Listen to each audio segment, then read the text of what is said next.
Halo adik-adik Smart Generation, apa kabar kalian semua? Berjumpa kembali di video pembelajaran Primagama. Perkenalkan, nama kakak Basuki Rahmat, instruktur Smart PGSD. Pada video pembelajaran kali ini, kita akan membahas materi tema 9, benda-benda di sekitar kita. Untuk lebih jelas, yuk kita simak video pembelajaran berikut ini.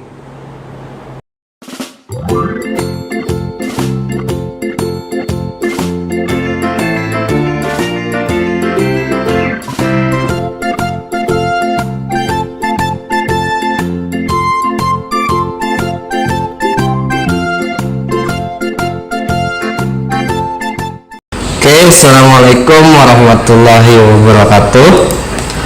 Kembali lagi kita ke video pembelajaran yang sesi kedua.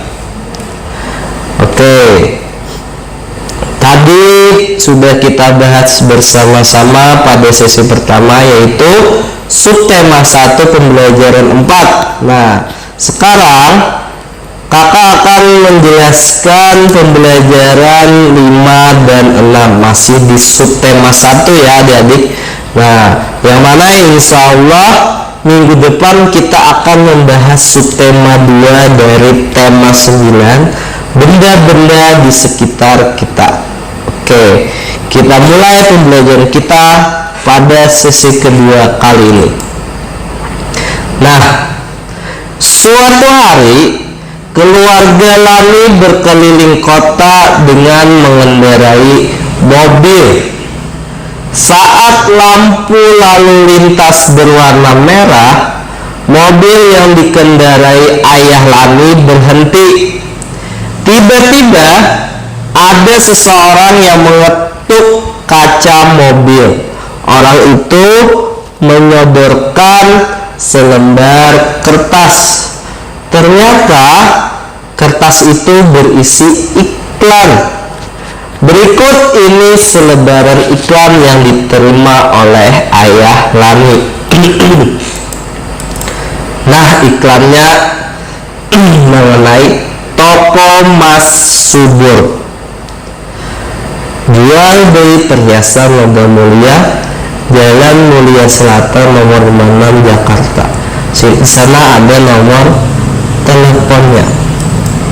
Nah, agar dapat menarik perhatian orang banyak, iklan dalam media cetak memiliki ciri-ciri bahasa sebagai berikut. Yang pertama itu menggunakan bahasa yang singkat, padat, dan jelas. Nah, jadi bahasanya itu tidak bertele-tele, tidak terlalu panjang lebar ya. Nah, cukup sedikit saja. Nah, jadi iklan itu tidak ada yang seluruh gambarnya itu bertuliskan kalimat-kalimat. Nah, tapi kalimatnya pasti singkat, padat, dan jelas. Yang kedua, menggunakan bahasa yang memikat dan memiliki daya sugesti. Maksudnya, sugesti itu menarik perhatian, perhatian si pembaca agar tertarik kepada iklan layanan tadi. Yang ketiga, menggunakan kata konotasi positif. Nah, jadi kata-katanya itu positif. Nah, tidak ada kata paksaan atau kata-kata yang jelek ya. Yang keempat, isinya bersifat objektif. Nah, jujur, singkat, jelas, dan menarik. Nah, yang paling penting itu adalah menarik. Nah, oke. Maksud dari menarik, bahasa iklan yang menarik itu adalah karakteristik salah satu iklan. Nah, biasanya menarik itu penggunaan bahasanya memancing respon atau tanggapan dari si pembaca. Nah, biasanya dalam mempromosikan sebuah alat, sebuah produk atau sesuatu, itu biasanya harus mendapatkan citra agar masuk ke dalam benak atau pikiran konsumen. Nah, selain itu biasanya agar menarik iklan itu ada tertera, nah seperti iklan di samping itu ada logo nomor 1. Nah, artinya berarti itu adalah toko emas top, artinya nomor 1 paling banyak peminatnya. Nah, itu kan membuat sesuatu gambar iklan tadi menjadi sangat menarik ya. Oke, lanjut.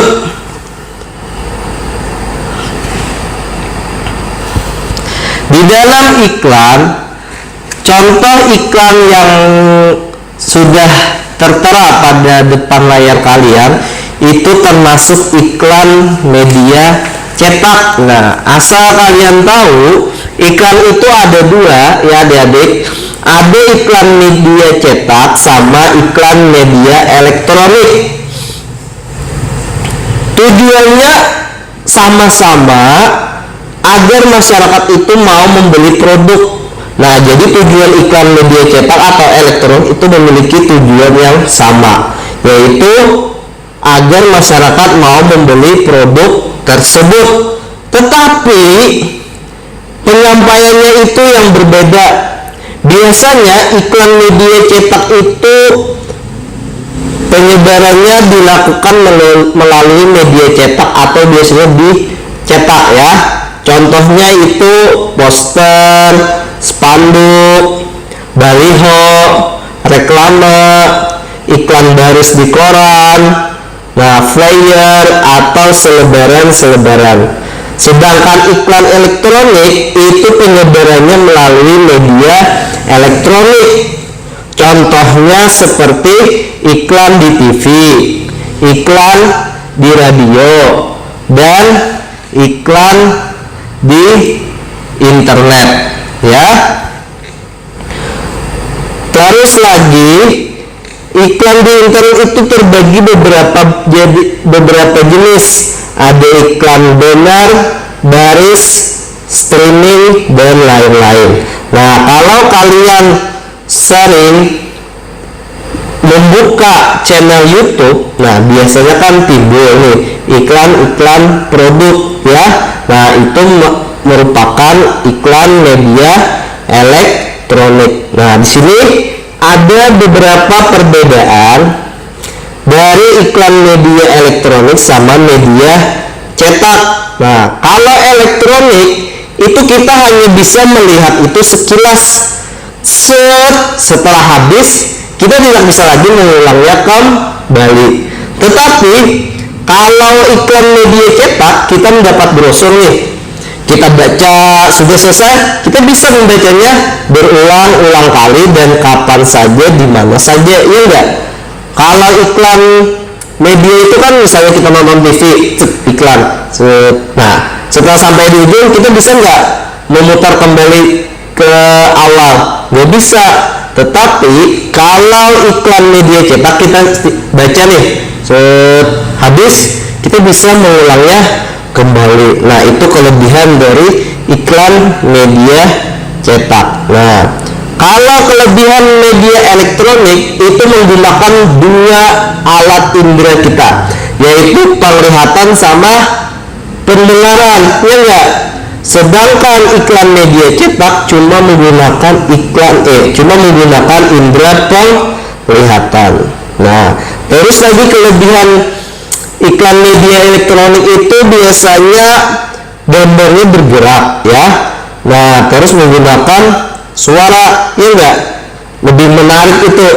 Coba kalau perhatikan yang iklan di depan, gambarnya itu diam, tidak bergerak, dan juga tidak memiliki suara. Nah, tentu kurang menarik lah ibaratnya ya.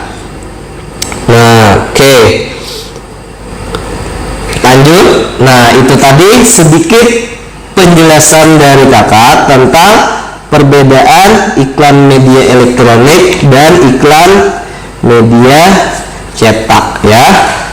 Lanjut, kita kembali ke iklan media cetak yang ada di samping. Iklan pada gambar di samping menawarkan jual beli emas di toko subur. Nah, jadi toko emas subur itu bukan toko emas-emasnya si subur, tapi toko emas subur. Nah, tahukah kamu emas ada yang termasuk zat tunggal dan ada yang termasuk zat campuran. Emas murni itu yang memiliki kadar 24 karat termasuk zat tunggal. Nah, misalnya kalian pernah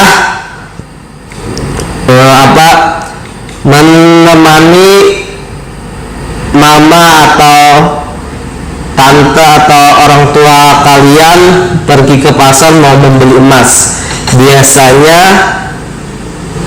yang paling diminati orang itu emas 24 karat, atau biasanya di pasar-pasar itu dibilang emas 99. Nah, itu zat tunggal. Maksud zat tunggal itu tidak bercampur zat-zat yang lain. Jadi itu murni, emas murni. Sedangkan emas yang sudah dicampur dengan logam, tembaga itu memiliki kadarnya 22 karat, 20 karat atau 18 karat. Nah, itu misalnya saja seperti contohnya nih, ada keluarga atau tetangga yang datang dari Mekah, datang haji biasanya. Nah, ada mereka membawa emas-emas seperti gelang-gelang. Nah, itu biasanya kan diberikan itu biasanya emasnya itu tidak emas murni. Nah, paling itu 18 karat. Nah, emas itu termasuk sudah dalam benda zat campuran ya. Jadi tidak murni lagi emasnya. Ya, ibaratnya berbanding 50% emas, 50% tembaga atau logam-logam yang lain sudah dicampur. Tetapi biasanya warnanya seperti emas 24 karat ya. Tetapi ada juga emas yang berwarna putih yang dinamakan emas putih. Nah, emas putih itu juga merupakan benda zat campuran. Emas putih itu campuran antara emas, tembaga, dan perak. Nah, jadi campuran dari emas putih itu merupakan campuran homogen. Ingatkah kamu dalam pembelajaran 2 kemarin kita sudah membahas zat campuran ada 2, yaitu campuran homogen dan campuran heterogen. Masih ingat adik-adik? Kalau campuran homogen itu, ya sini kakak jelaskan kembali nih. Campuran homogen itu campuran yang kalau sudah kita aduk itu tidak terlihat lagi zat-zat penyusunnya ya. Kalau heterogen kita aduk, kita campur, maka itu masih bisa kelihatan pembeda antara zat-zat penyusunnya.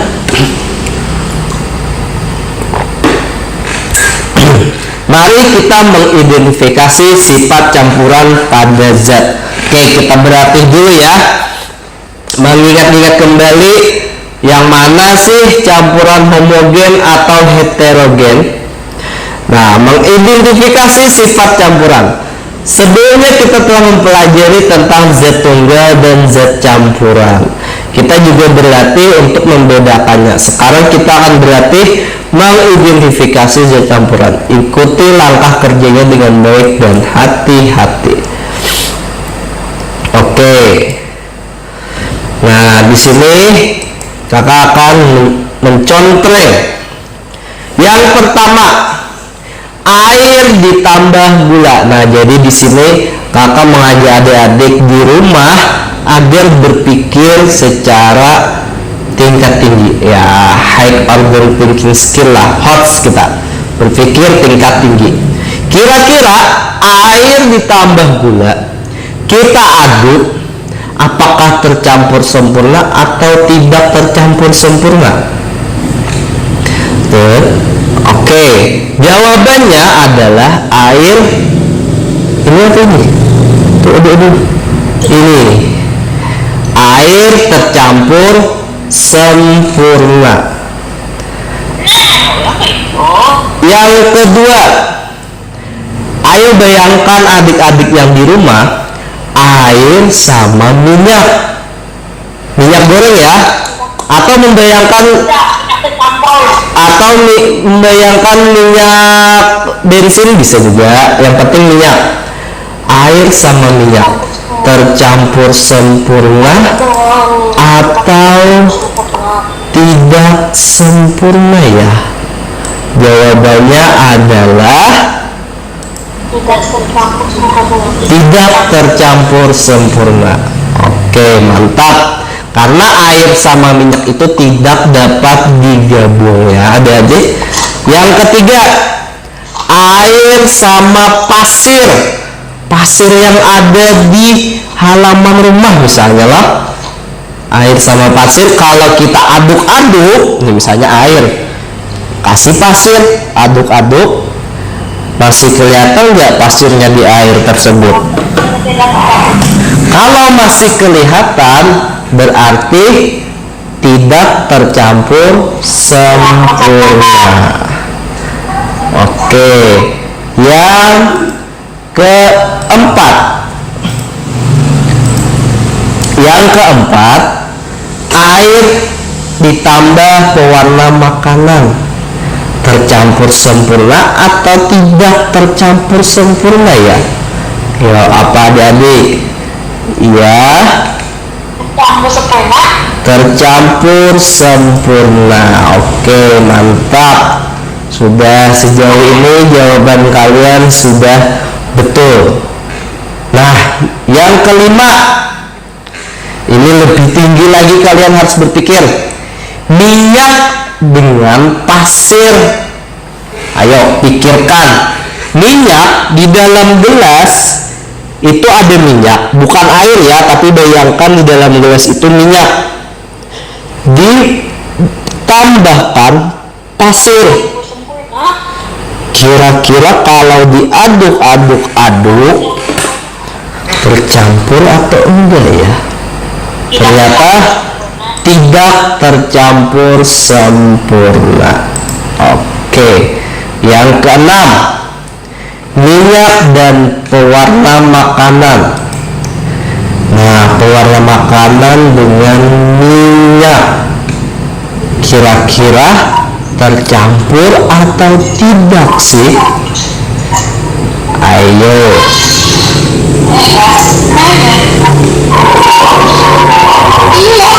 Jawabannya adalah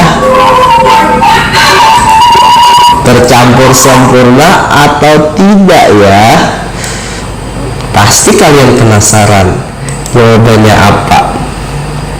Jawabannya adalah tidak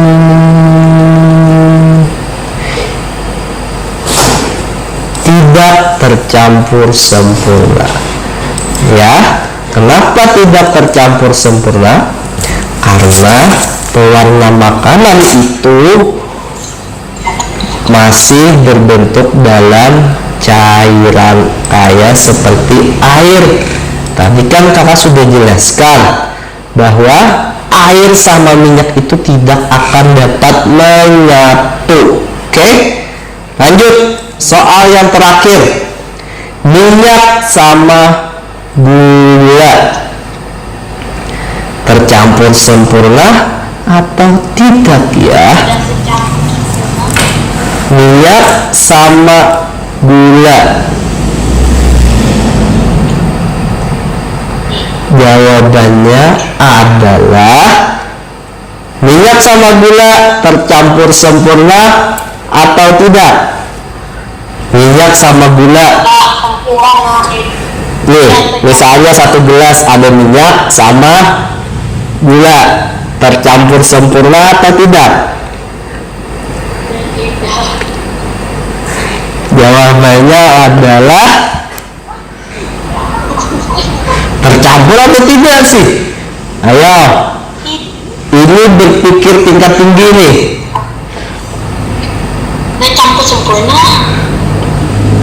Ada yang bilang tercampur, tercampur sempurna. ada tidak tercampur.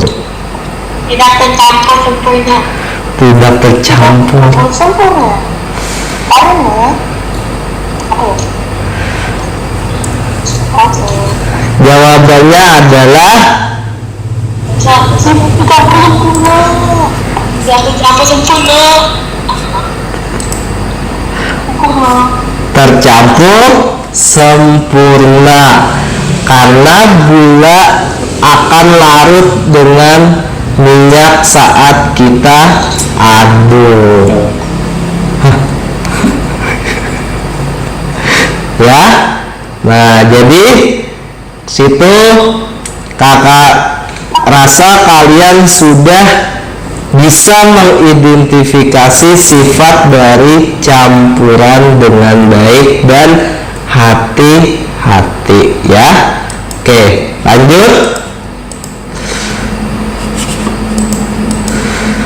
Nah, aku dan teman-teman mempunyai kesukaan di bidang seni yang berbeda. Nah, ada katanya dia suka menyanyi, Bayu suka menari, Udin, Deni, dan Siti itu suka menggambar. Perbedaan itu dapat memperkaya pengetahuan kami di bidang seni. Meskipun beragam, kami tetap rukun. Nah, halnya sama tadi kata kakak di pembelajaran yang sebelumnya, kalian harus hidup rukun, karena hidup rukun itu adalah menyenangkan. Oke. Nah, wilayah Indonesia membentang luas dari Sabang sampai Merauke, dari Pulau Sumatera hingga Pulau Papua. Bentang alam ini merupakan salah satu alasan Indonesia kaya akan keragaman budaya. Keberagaman budaya diantaranya berupa upacara adat, rumah adat, tari-tarian, dan berbagai lagu daerah. Nah, kalian pasti mengetahuinya masing-masing ya.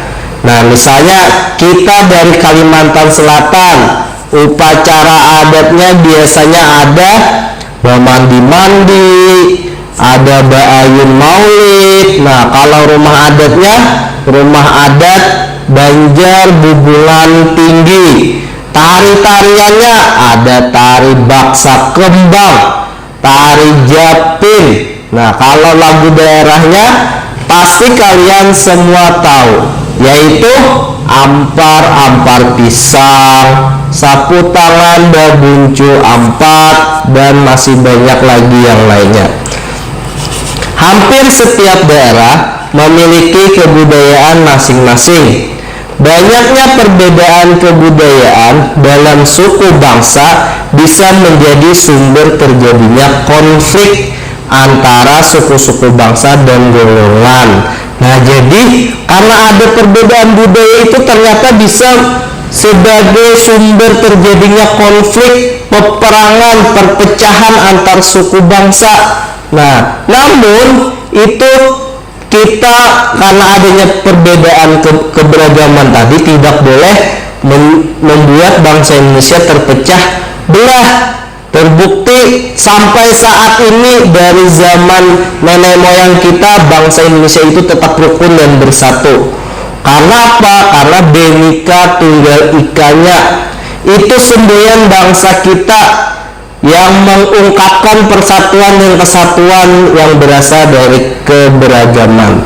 Yang mana Bhinneka Tunggal Ika itu artinya berbeda-beda tetapi tetap satu jua. Jadi kita walaupun berbeda-beda suku, upacara, rumah adat, tarian, dan berbagai lainnya, kita tetap satu, yaitu bangsa Indonesia ya. Kita memiliki bahasa dan tanah air yang sama, yaitu bahasa Indonesia dan tanah air Indonesia. Bendera kebangsaan kita merah putih sebagai lambang identitas bangsa. Kita bersatu padu di bawah falsafah dan dasar negara Pancasila. Nah, kalian ini sudah lama libur, kira-kira masih ingat gak isi dari 5 sila yang masih ingat semua ya? Pancasila. 1. Ketuhanan yang Maha Esa. Yang Maha Esa. 2. Kemanusiaan yang adil dan beradab. 3. Persatuan Indonesia. 4. Kerakyatan yang dipimpin oleh hikmat kebijaksanaan dalam permusyawaratan perwakilan. 5. Keadilan sosial bagi seluruh rakyat Indonesia. Alhamdulillah, semuanya kakak yakin masih ingat. Oke, semangat kita sebagai warga negara Indonesia. Nah, di situ ada dibikin animasi. Itu kan dari negara tetangga itu, tetapi dia memegang bendera kebangsaan kita, merah putih. Nah, di sana ada foto salah satunya presiden kita Joko Widodo. Ada juga presiden kita yang sebelumnya Bapak Susilo Bambang Yudhoyono atau dikenal Pak SBY. Nah, mereka di sana berfoto menggunakan baju adat mereka masing-masing. Nah, ini melambangkan persatuan dalam keberagaman. Hidup rukun harus dilakukan antara sesama anggota masyarakat. Hidup rukun akan membuat persatuan dan kesatuan bangsa semakin kuat. Agama dan suku setiap anggota masyarakat tentu berbeda. Walaupun berbeda, anggota masyarakat harus hidup rukun, saling membantu dan menolong. Contoh hidup rukun di masyarakat misalnya bekerja sama dalam kebersihan dan keamanan lingkungan. Misalnya di sekitar rumah kalian ada tetangga yang beragama Kristen.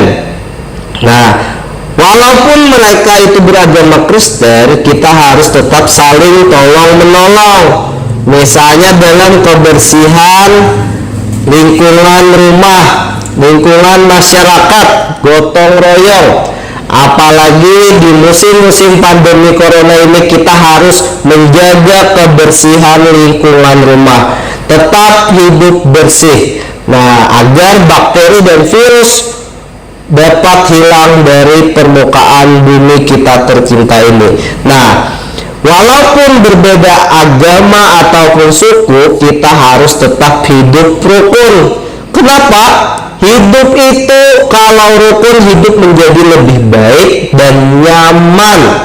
Nah, coba kalau tidak hidup rukun, pasti bawaannya mau berkelahi, ya enggak? Saling mengejek, saling mengolok-olok, ya enggak? Tidak akur. Tapi kalau kita hidup rukun, hidup kita pasti lebih baik dan nyaman. Nah, hidup rukun juga harus diwujudkan antar umat beragama. Ya, kata kakak tadi, walaupun berbeda agama tetap hidup rukun. Nah, jadi hidup rukun itu antar umat beragama, bukan Islam sama Kristen aja, tapi di Indonesia itu ada 6 agama. Ada Islam, Kristen, Katolik, Buddha, Hindu, dan Konghucu. Banyak himbauan dan ajakan dari pemerintah untuk hidup rukun dan damai antar umat beragama. Nah, perhatikan gambar berikut. Nah, ini ada dari Kementerian Agama Republik Indonesia. Ini lebih ke iklan lagi, adik-adik. Nah, Pusat Kerukunan Umat Beragama Kementerian Agama Republik Indonesia menyelenggarakan lomba kerukunan umat beragama. Nah, ini sebuah iklan. Iklan ini bisa menarik karena di sini ada hadiahnya ratusan juta rupiah Terus lagi pendaftarannya secara gratis. Nah, iklan sering muncul di media cetak maupun media elektronik. Nah, tadi kakak sudah menjelaskan ya perbedaan antara iklan media cetak dan iklan media elektronik. Berbagai benda atau barang ditawarkan melalui iklan. Berbagai alat musik pun seringkali ditawarkan melalui iklan. Alat musik apa saja yang kamu ketahui? Nah, dapatkah kamu memainkan alat musik? Nah, pasti di kelas 4 ada beberapa sudah yang sudah diajari gurunya untuk memainkan alat musik. Nah, tentu di kelas 5 kalian sudah bisa memainkan alat musik tersebut. Nah, mari kita mengenal alat musik melodis. Alat musik melodis itu digunakan untuk memainkan melodi. Memainkan melodi itu pasti sesuai dengan tangga nada. Contoh alat musik melodis yaitu seruling atau recorder atau pianika. Piano juga termasuk alat musik melodis karena memiliki tangga nada. Nah, pasti kalau kalian tidak libur, pasti di sekolah kalian sudah akan dipelajari memainkan alat musik recorder maupun pianika. Pianika itu yang kecil, yang kayak piano tapi dimainkannya dengan cara ditiup sama ditekan ya. Nah, kalau recorder itu lebih ke jenis kayak seruling, tapi bukan seruling. Kalau seruling itu biasanya terbuat dari bambu ya. Ini recorder. Nah, mungkin hanya itu penjelasan kita pada sore kali ini. Kita tarik kesimpulan pembelajaran kita pada hari ini. Yang pertama tadi kita sudah membahas mengenai bahasa iklan. Ada iklan media elektronik, ada iklan media cetak. Sama bagaimana kita menerapkan hidup rukun di lingkungan sekolah, di lingkungan rumah, di lingkungan masyarakat ya. Pesan dari kakak, tetap di rumah, stay at home, belajar di rumah, tetap semangat, tetap gembira, jangan khawatir terhadap virus yang ada saat ini, karena dengan kita gembira, kita bahagia, itu dapat meningkatkan, menambah imunitas tubuh kita yang dapat melawan virus di dalam tubuh kita.